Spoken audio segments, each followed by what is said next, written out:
You know, when we think of Greece, it's easy to picture crumbling ruins and ancient statues, right? But what if all that history isn't, well, just history? What if those ideas, those traditions that were born thousands of years ago, are still alive and kicking, shaping the world we live in right now? All right, let's get into it and explore the living, breathing legacy of Greece. I mean, what a way to start.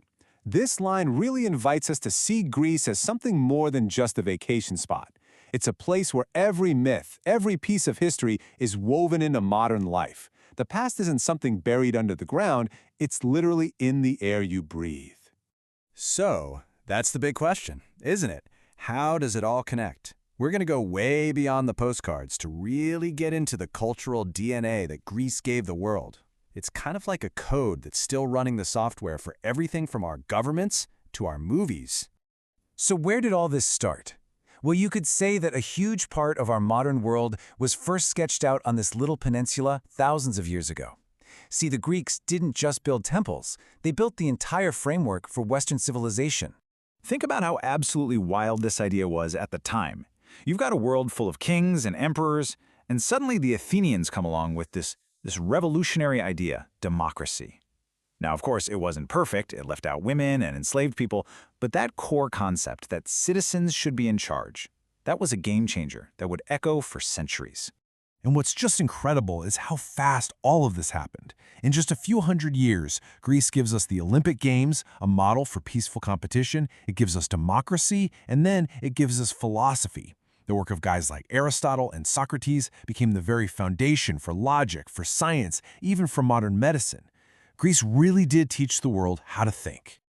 Okay, so let's shift gears a little, from the purely logical to the absolutely legendary. Because before philosophy and science had all the answers, the Greeks had another powerful tool for making sense of the world, their mythology. And trust me, these were not just bedtime stories.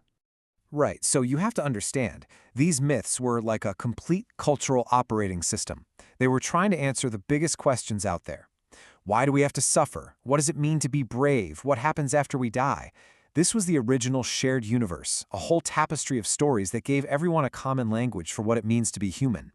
And this universe was filled with some seriously unforgettable characters. You've got Zeus at the top, the king of the gods. He's all-powerful, often unpredictable, and he represents both order and total chaos.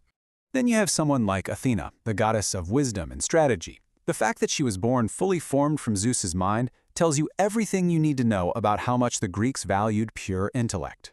And of course, you've got the heroes, like Hercules. His 12 impossible labors, that became the ultimate story about pushing through, about humanity's struggle against odds that seem absolutely unbeatable.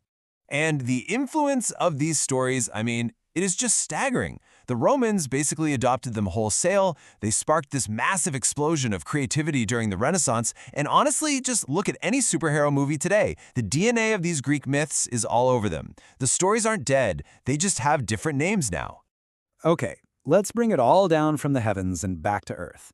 Because if you really want to get a feel for Greek culture today, you have to talk about the food.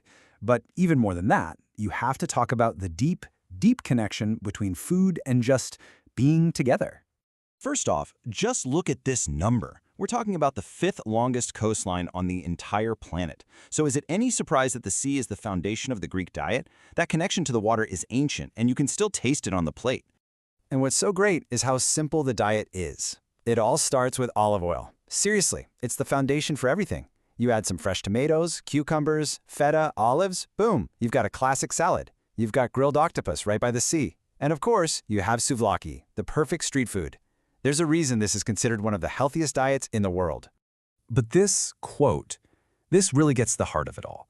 The food is incredible, yes, but the culture around the food is everything. A meal is an event. It's loud, it's passionate, it goes on for hours, and it's all about connection. In Greece, the food is often just a really good excuse to build community.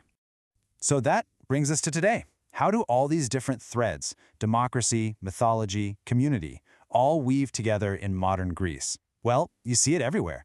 It's in the way tradition and modernity aren't fighting each other. They're kind of dancing together. And this comparison just says it all, right? You can be sitting in a super trendy modern bar in Athens, sipping a drink while looking out at the Acropolis, a monument that's watched over that city for 2,500 years. The past isn't some stuffy museum piece, it's the literal backdrop to your everyday life. And these traditions are so alive. Greek Easter is the biggest event of the year, and it ends with this incredible moment where the whole country is just glowing with candlelight. You can hear the soul of Greece in the sound of the bouzouki. You feel its energy at a village Pengyeri, which is basically a huge local party with music and dancing. And you experience it in philoxenia, this sacred ancient idea of hospitality, which literally means friend to the stranger.